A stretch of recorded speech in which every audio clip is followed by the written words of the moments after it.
4 couples और 2 घर। एक घर जिसमें सारी लड़कियां रहेंगी 7 सिंगल लड़कों के साथ जिन्हें टेम्पटर्स कहा जाता है, और दूसरे घर में सारे लड़के रहेंगे 7 सिंगल लड़कियों के साथ। We are in a boys villa and the girls are entering. Villa का टेम्परेचर और लाइक 5 टाइम्स बढ़ गया और हम सब बॉयज और एक्साइटेड हो गए। और सारे कपल्स को अपने अपने पार्टनर्स को परमिशन देना है कि वो किसी के भी साथ मिंगल कर सकते हैं as if they are single. अगले कुछ हफ्तों के लिए आप लोग एक दूसरे को, नॉट जस्ट योरसेल्व्स, एक दूसरे को परमिशन दे रहे हो, दूसरे सिंगल्स के साथ रहकर मिंगल करने की परमिशन दे रहे हो। ऐसा वाहियात शो मैंने अपनी जिंदगी में नहीं देखा। नाम है टेम्पटेशन आइलैंड और मकसद है प्यार की परीक्षा लेना।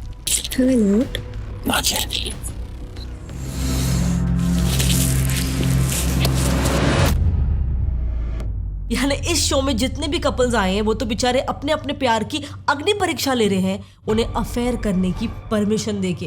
क्या एक लड़की जो 11 साल से एक लड़के के साथ रिलेशनशिप में है, खुश है, वो सिर्फ एक दिन में किसी दूसरे लड़के के साथ फिजिकल हो सकती है?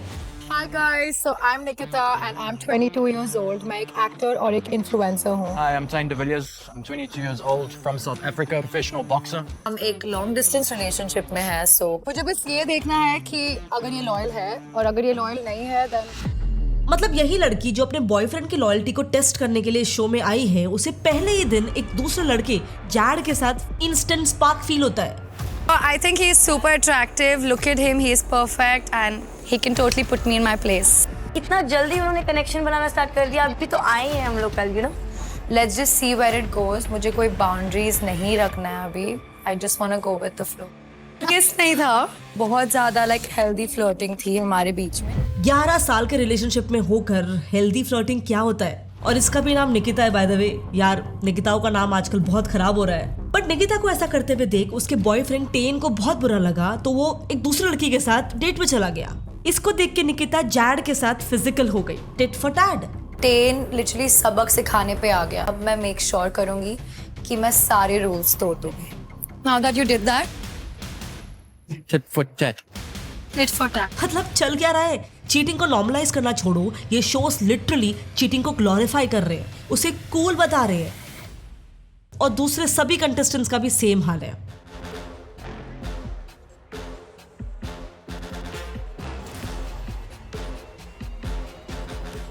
इसके अलावा ये दूसरा शो लव स्कूल का थीम तो और ज्यादा फनी है। इस शो में ये ऐसे कपल्स को लाते हैं जिनके बीच प्रॉब्लम्स चल रही है, ताकि वो उन्हें टास्क देकर उनकी बॉन्डिंग को स्ट्रॉन्ग करे और उनके रिलेशनशिप को बचा सके। सुनने में तो एक नेक काम लग रहा है ना, लेकिन ये शोज कपल्स की प्रॉब्लम सॉल्व करने के लिए उन्हें साथ में नहीं रखते, बल्कि दूसरे सिंगल्स के साथ पेयर कर देते हैं अलग अलग टास्क करने के लिए। तो अगर हमें आपकी गर्लफ्रेंड पसंद है तो हम अपने जी जान लगा देंगे कि आपकी गर्लफ्रेंड शो के एंड तक हमारी गर्लफ्रेंड है। जैसे ये कपल देखो, मोहित और साक्षी, इनकी प्रॉब्लम है कि वो एक दूसरे को टाइम नहीं दे पा रहे, प्रायोरिटी नहीं दे रहे हैं। प्रॉब्लम क्या है? एक जो प्रायोरिटी इशू आ जाता है ना, दैट इज द प्रॉब्लम। इसके काम, इसकी मीटिंग्स, इसके ऑडिशन में भी वेयर एम आई। पर आपस में टाइम स्पेंड करने की जगह उन्हें दूसरे सिंगल्स को चूज करने बोला जा रहा है। जो सबसे स्टैंड आउट हुआ मेरे लिए वाज अविरल, क्योंकि उसकी ड्रेसिंग सेंस अच्छी थी, उसके लुक्स अट्रैक्टिव थे। ये शो कपल्स में ट्रस्ट और बॉन्डिंग बढ़ाने की जगह उल्टा उन्हें और ज्यादा इनसिक्योर बना रहे हैं। सर ऑब्वियसली अगर कोई आपकी गर्लफ्रेंड को चूज करेगा तो अच्छा तो लगेगा नहीं। तो मेरा बॉयफ्रेंड जब दूसरे को चूज कर रहा था तब। लेकिन आयरनी ये है कि शो के हिसाब से कपल्स की क्रॉस पेयरिंग करके ही उनकी रिलेशनशिप अपने आप बेहतर हो जाएगी। तो आप लोग समझ ही गए हैं कि लव स्कूल इस बार सिर्फ कपल्स के लिए नहीं है, वो सिंगल बॉयज एंड गर्ल्स के लिए भी है। Temptation island, love school, Splitsvilla, MTV X और नेक्स्ट, ये सारे so called reality shows similar plots पे ही बने हैं। मैंने इनमें से कई शोज का नाम तो पहली बार सुना, आई एम श्योर शायद आप लोगों ने भी पहली बार ही सुना होगा, but you will be shock to know temptation island India को 135 लाख व्यूअर्स देखते हैं एंड ये OTT में 5th हाईएस्ट वॉच्ड शो है। स्प्लिट्सविला भी सेम, इसके 2016 में ही करीब 1000 लाख व्यूअर्स थे। मतलब पकड़ लो, करीब 25% इंडियन यूथ इसे देख रहे थे और आज भी ये शो काफी पॉपुलर है। बट इनका असर कहीं ना कहीं हमारी सोसाइटी में दिखने लग गया है। एक रिपोर्ट के हिसाब से आज 45% हायरिंग मैनेजर्स का मानना है generation Z is the most challenging generation to work with because of their lack of concentration and communication issues. लेकिन on a slightly different note, अगर आप एक एंटरप्रेन्योर हो और अपने कंपनी के लिए यंग टैलेंट हायर करना चाहते हो तो despite so many challenges, Odoo can be your one stop solution, क्योंकि Odoo आपके पूरे रिक्रूटमेंट प्रोसेस को इतना स्ट्रीमलाइन कर देता है कि finding great talent literally becomes like अ केक वॉक। देखो, रिक्रूटमेंट का सबसे बड़ा चैलेंज है मल्टीपल हायरिंग प्लेटफॉर्म्स का सारा डेटा ट्रैक करना ताकि एक भी लीड मिस ना हो। But with Odoo's recruitment app आपको लिंक्डइन, इंडीड, नौकरी जैसे इन्यूमरेबल एप्लीकेशंस को दिन में 10 बार चेक करने की कोई जरूरत नहीं है। ये ऑटोमेटिकली इन ऐप से लिंक होकर सारा डेटा आपके डैशबोर्ड पर रिफ्लेक्ट कर देगा। इसके बाद आप अपने खुद के हायरिंग प्रोसेस के हिसाब से डिफरेंट स्टेजेस सेट कर सकते हो, जैसे CV screening, telephonic round, technical interview etcetera. And आपको सिर्फ कैंडिडेट्स को उनके हायरिंग स्टेज के हिसाब से आगे बढ़ाते रहना है। इसके बाद कॉल्स और इंटरव्यू शेड्यूल करने के लिए आप अपॉइंटमेंट्स ऐप से कैंडिडेट्स को व्हाट्सएप मैसेज भी भेज सकते हो और कॉल्स भी शेड्यूल कर सकते हो फॉर बेटर कम्युनिकेशन। ऑल्सो आप Odoo के कैलेंडर ऐप से कैंडिडेट के साथ मीटिंग्स भी शेड्यूल कर सकते हो, जिन मीटिंग्स में आप रिक्रूटर और इंटरव्यूअर दोनों को लूप में रख सकते हो।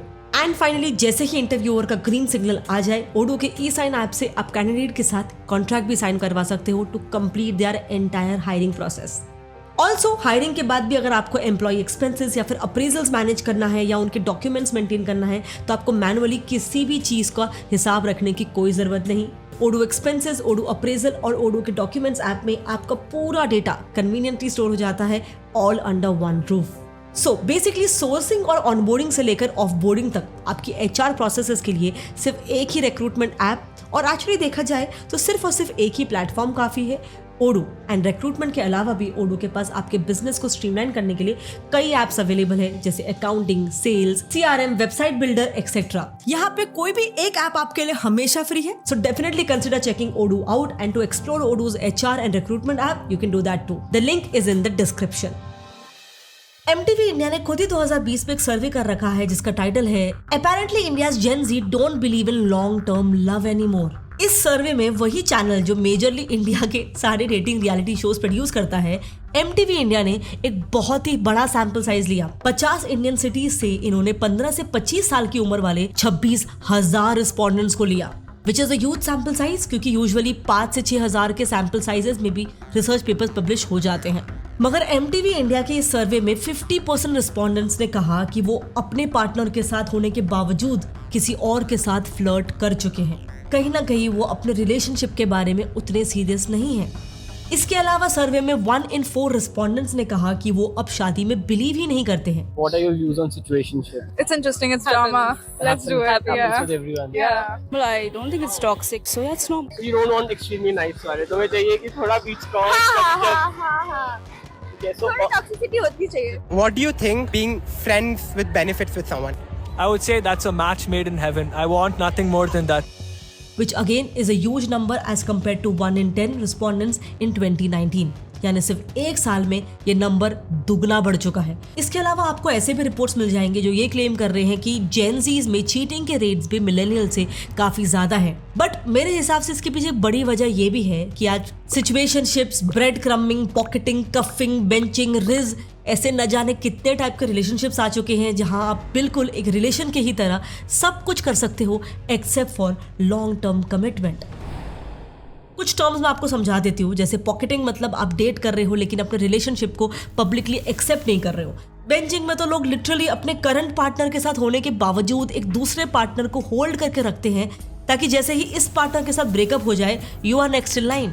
एंड हमारे पास ऐसे पे रिपोर्ट्स हैं जो ये बताते हैं कि हम कितनी भी कोशिश करें ऐसे रियलिटी शोज से इन्फ्लुएंस नहीं होने की, पर हम जाने अनजाने में इन कैरेक्टर्स की तरह ही रियल लाइफ में भी बिहेव करने लगते हैं। इसी साल फेब 2025 में ही यूनिवर्सिटी ऑफ असम ने एक सर्वे किया ये पता लगाने के लिए कि reality shows specially big boss का उन्होंने केस स्टडी लिया था, उस रियलिटी शो का स्टूडेंट्स के बिहेवियर और कम्युनिकेशन स्टाइल में क्या असर पड़ता है। इसके लिए जब उन्होंने स्टूडेंट से कुछ सवाल किए तब सामने आया कि 59% स्टूडेंट्स बिग बॉस को एवरीडे रेगुलरली देखते थे विदाउट फेल। 32% स्टूडेंट्स इंटेंशनली या फिर अनइंटेंशनली बिग बॉस के पार्टिसिपेंट्स को इमिटेट करते थे और 54% स्टूडेंट्स ने कहा कि उन्हें लगता है कि बिग बॉस उनके बिहेवियर को हेवीली इन्फ्लुएंस करता है। और ये आप अपने आसपास देखते भी होंगे, स्पेशली यंग एडल्ट्स या फिर जेनजीज में।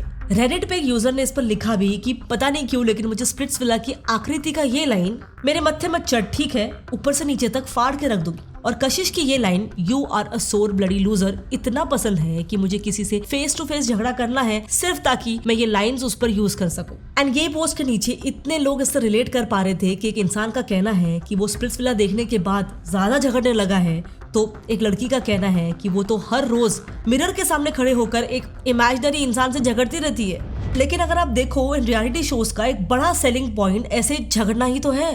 Big Boss, Temptation Island, Splitsvilla, you name it, हर एक शो में कुछ कैरेक्टर्स ऐसे होंगे जिन्हें सिर्फ झगड़ा करने के लिए ही रखा गया है। चिल्लाओ नहीं, पापा बोला नहीं, चिल्लाओ नहीं, पापा बोला नहीं, किसी के बाप नहीं बोला, समझे क्या? Again this is very concerning क्योंकि National Institute of Mental Health and Neuro Sciences ने इंडियन एडोलेसेंट्स यानी कि 10 से 19 साल के बच्चों में होने वाले एंगर मैनेजमेंट इश्यूज में एक स्टैगरिंग 300% का राइज देखा है। इसके अलावा इन रियलिटी शोज की एक बड़ी प्रॉब्लम है डिस्टॉर्टिंग रियलिटी। देखो, पहली बात तो ये शोज एकदम स्क्रिप्टेड होते हैं, इस पे मैं आगे डिटेल में डिस्कस करूंगी विद प्रॉपर प्रूफ्स। मगर ये शोज अपनी एक फेक रियलिटी के वजह से आम व्यूअर्स के दिमाग में एक अनरियलिस्टिक एक्सपेक्टेशन सेट कर देते हैं about relationships and body image. मेरे लिए सिर्फ 3 चीजें मैटर करती हैं, good looks and good looks. I like guys who are fit, good shoulders, good biceps and good back. That's important. Body image के मामले में तो आप जानते ही हो, इन शोज में आम लोगों की बॉडीज भी एकदम पिक्चर परफेक्ट दिखाई जाती है, रिप्ड विद 6 पैक एब्स, और लड़कियों को तो 0 फिगर दिखाया जाता है with spotless skin and glam makeover. मतलब यार ये लोग तो सोते भी ऐसे ही हैं। बट ऐसे unrealistic beauty standards specially young audience को बहुत अफेक्ट करते हैं। वो कंपैरिजंस ड्रॉ करते हैं अपनी बॉडी के साथ बिना समझे कि हर किसी का बॉडी टाइप अलग होता है और असली सुंदरता कॉन्फिडेंस और हेल्थ में है, ना कि सिर्फ 6 पैक एब्स या फिर फेयर स्किन में। बट यूके में हुए एक सर्वे में 18 से 22 साल के 25% बच्चों ने कहा कि उन्हें यूके में दिखाए जाने वाले डेटिंग रियलिटी शोज जैसे लव आइलैंड से बॉडी इमेज इश्यूज होने लगे हैं। 15% बच्चों ने तो ये तक कहा कि वो अपने बॉडी को लेकर इतने डिप्रेस्ड हो गए थे कि उन्होंने डेलिबरेटली सेल्फ हार्म भी ट्राई किया। इसके अलावा रियलिटी शोज ने लव और रिलेशनशिप्स पर भी एक ऐसा इल्यूजन क्रिएट करके रखा है कि प्यार मतलब सिर्फ फैंसी डेट्स, एक्सपेंसिव गिफ्ट्स और ड्रामेटिक जेस्चर्स, ये सब नहीं तो मतलब प्यार नहीं। ये शोज दिखाते हैं कि रिलेशनशिप सिर्फ एक्साइटमेंट और फिजिकल अट्रैक्शन पे ही टिकती है, लेकिन असली जिंदगी में ट्रस्ट, कम्युनिकेशन और समझदारी ज्यादा इंपॉर्टेंट होती है। बट ये समझे बिना कई यंग एडल्ट्स इन ग्लैमराइज रिलेशनशिप्स को देखकर अपनी रियल लाइफ रिलेशन से नाखुश हो जाते हैं, जिसमें अक्सर ड्रामा नहीं पेशेंस चाहिए होता है। वुमेन्स हेल्थ मैगजीन के एक रीसेंट सर्वे के हिसाब से जितना ज्यादा लोग ऐसे शोज के परफेक्ट लव स्टोरीज पे बिलीव करते हैं, उतना ही कम वो अपने असली रिलेशनशिप में इमोशनली इन्वेस्टेड होते हैं। उनका real life commitment over a period of time कम हो जाता है एंड अल्टीमेटली उन्हें थॉट्स आने लगते हैं कि शायद मेरा पार्टनर मेरे लिए सही नहीं है, I deserve better than them. And नहीं, मैं टॉक्सिक रिलेशनशिप्स या फिर emotionally draining one sided relationships की बात नहीं कर रही हूँ, जहाँ एक पार्टनर को लग रहा है कि वही सारे एफर्ट्स ले रहा है या फिर उनके हिसाब से उनका पार्टनर इज एक्सट्रीमली वायलेंट और अब्यूसिव। बेशक ऐसे रिलेशंस को क्विट करने में ही समझदारी है, बट मैं बात कर रही हूँ उन कपल्स की जो modern life, hectic work schedule और अपनी फैमिली को बैलेंस करते करते अपने रिलेशन को भी संभाल रहे हैं, मैनेज कर रहे हैं, मगर फिर वो अपने आप को कंपेयर करते हैं ऐसे टीवी के कपल से, इन शोज के सिजलिंग हॉट कपल से, जिन्हें लिटरली शो में आकर पूरा दिन रोमांस करने का ही पैसा मिल रहा है। एंड नॉट टू फॉरगेट, कितने सारे ऐसे कपल्स बाद में एक्सपोज भी हुए हैं कि वो तो कभी रिलेशनशिप में थे ही नहीं, उनकी पूरी लव स्टोरी कंप्लीटली फेक थी सिर्फ चैनल के टीआरपीस बढ़ाने के लिए। इंडियन आइडल जैसे डिसेंट शोज में तक ये हो चुका है। आदित्य नारायण, जो उदित नारायण का बेटा है और जिसके ऐसे रील्स आपने देखे होंगे, मेरी चड्डी नहीं उतारी ना मैंने तो मेरा नाम आदित्य नारायण है। इंडियन आइडल के सीजन 11 में इनका नेहा कक्कर के साथ एक रोमांटिक एंगल डाला था, जिससे शो की व्यूवरशिप एकदम से बढ़ गई। मतलब इन्होंने इस हद तक नौटंकी की कि आदित्य ने नेहा के पेरेंट्स को बुलाकर उन्हें प्रपोज किया और लाइव टीवी में उसके पेरेंट्स ने हाँ भी बोल दिया। आज तो हम रिश्ता पक्का करके ही जाएंगे।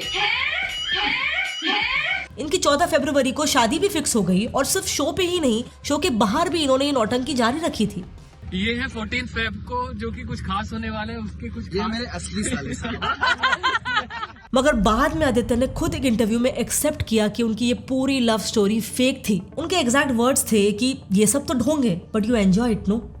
बिग बॉस 12 में भी सेम हुआ। एक कंटेस्टेंट जसलीन मथारू ने स्टेज पे आते ही कह दिया कि वो उनसे बहुत बड़े एक आदमी अनूप जलोटा के साथ 3 साल से रिलेशनशिप में है। बिग बॉस में मैं अपने पार्टनर के साथ आ रही हूँ, जिनके साथ मैं 3.5 साल से रिलेशनशिप में हूँ। देखिए, एज डिफरेंस जो होता है वो माने नहीं रखता, मैच्योरिटी डिफरेंस माने रखता है। और इसके बाद पूरे शो में वो बिल्कुल एक कपल की तरह ही बिहेव कर रहे थे। अब ऐसी अतरंगी जोड़ी जिसका इतना बड़ा एज गैप है, ये इंडियन ऑडियंस के लिए एक नई बात थी, इसलिए शो की टीआरपी एकदम से बढ़ गई। मगर बाद में शो खत्म होने के बाद दोनों ने इंटरव्यू में बताया कि ये तो एक प्रैंक था, लेकिन जनता ने इसको सच मान लिया। इस चीज़ में एक्चुअली कोई कंफ्यूजन रखने वाली बात ही नहीं है, क्योंकि ये क्लियर एक प्रैंक ही था जो मेरी तरफ से मैंने अनूप जी पे किया था। हम जब स्टेज पे गए तो अनूप जी ने कहा कि मेरी शिष्य जसलीन आई है मेरे साथ और मैं स्टेज पे आई, और मैंने ये सोचा था कि मैं अनूप जी पे मजाक एक प्रैंक कर दूंगी और पता नहीं वो कैसा रिएक्ट करेंगे, तो वो मैं जानना चाहती थी। इनका जस्टिफिकेशन भी कितना फेक लग रहा है। और अनूप का कहना था कि जसलीन तो असल में उनकी शिष्य है जिन्हें वो संगीत सिखाते हैं। There is no romantic angle involved. सच ये है कि ये सिर्फ मेरी स्टूडेंट है और कुछ भी नहीं है। तो जो स्टूडेंट है वो बहुत ही पवित्र रिश्ता होता है गुरु का और शिष्य का, ये वैसे ही है। हम इसको संगीत आज भी सिखाते हैं, पहले भी सिखाते थे, और अब जो फिल्म हम लोग कर रहे हैं इसमें भी इसी रिश्ते की बात की गई। बट ऐसे कई एग्जाम्पल्स हैं। इनफैक्ट कई कंटेस्टेंट्स ने अपने इंटरव्यूज में रियलिटी शोज को खुद ही एक्सपोज भी किया है।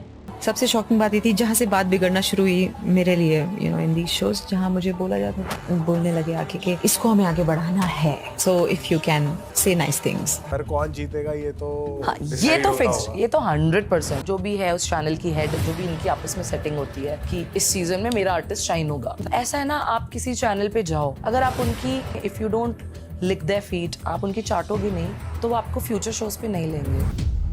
पिछले ही साल के स्प्लिट्सविला X5 में एक बड़ी कंट्रोवर्सी हो गई थी जब ये न्यूज लीक हुई कि उसके कंटेस्टेंट कशिश कपूर को 10 लाख रुपए दिए गए थे फिनाले से पहले ही शो से खुद को एलिमिनेट करवाने के लिए। करण छाबरा स्प्लिट्सविला कंटेस्टेंट, तरुज वीरानी स्प्लिट्सविला का होस्ट, और यहाँ तक कि सिंगर्स जैसे कि शान ने तक इंटरव्यूज में कहा है कि reality shows including singing and dancing reality shows highly scripted होते हैं। उन्हें ऑडियंस के रिएक्शन को ध्यान में रखते हुए बनाया जाता है। इवन उनका तो ये तक कहना था कि जजेस के रिएक्शंस भी एग्जैजरेटेड होते हैं ताकि पोस्ट प्रोडक्शन एडिटिंग में मसाला ऐड किया जा सके। गर्म पानी है। अच्छा अच्छा गाने से पहले गरारे करेंगे ना? नहीं, असली सिंगर। मेरी रूह का परिंदा फड़फड़ाए। बट इनके स्क्रिप्टेड नेचर के बारे में हमें जितना भी पता हो, फिर भी ये शोज सिर्फ स्क्रीन पे नहीं चल रहे, हमारे दिमाग में भी चल रहे हैं। आज हालात ऐसे हो गए हैं कि लोग रियल लव नहीं वायरल लव ढूंढ रहे हैं। जेलसी, इनसिक्योरिटी और फेक रोमांस नॉर्मलाइज हो चुका है। ऑनेस्ट कमिटमेंट के बिना सिचुएशनशिप्स, ब्रेड क्रम्बिंग, बेंचिंग जैसे रिलेशनशिप्स कॉमन होते जा रहे हैं। मगर क्या आपको लगता है कि ये सिर्फ एक कोइंसिडेंस है? नहीं, ऐसे रियलिटी शोज सिर्फ स्क्रीन पे नहीं चल रहे बल्कि लोगों के दिमाग में भी चल रहे हैं। यंग इंडियंस के लिए ये शोज सिर्फ टाइम पास नहीं बल्कि उनकी आइडेंटिटी बनने लगे हैं। एंड इसीलिए मेरे हिसाब से इन्हें अवॉइड करना ही बेस्ट है। लेकिन फिर भी अगर आपको ये शोज देखने हैं तो देख सकते हो, बट सिर्फ टाइम पास समझकर। टाइम पास कर ये शोज को देखना उतना गलत नहीं है, लेकिन इन शोज से सीखना बहुत गलत हो सकता है। क्योंकि जैसे जंक फूड सिर्फ टेस्ट के लिए होता है, वैसे ही ये शोज भी सिर्फ एंटरटेनमेंट के लिए होने चाहिए, लाइफ के रोल मॉडल्स बनाने के लिए नहीं। जय हिंद।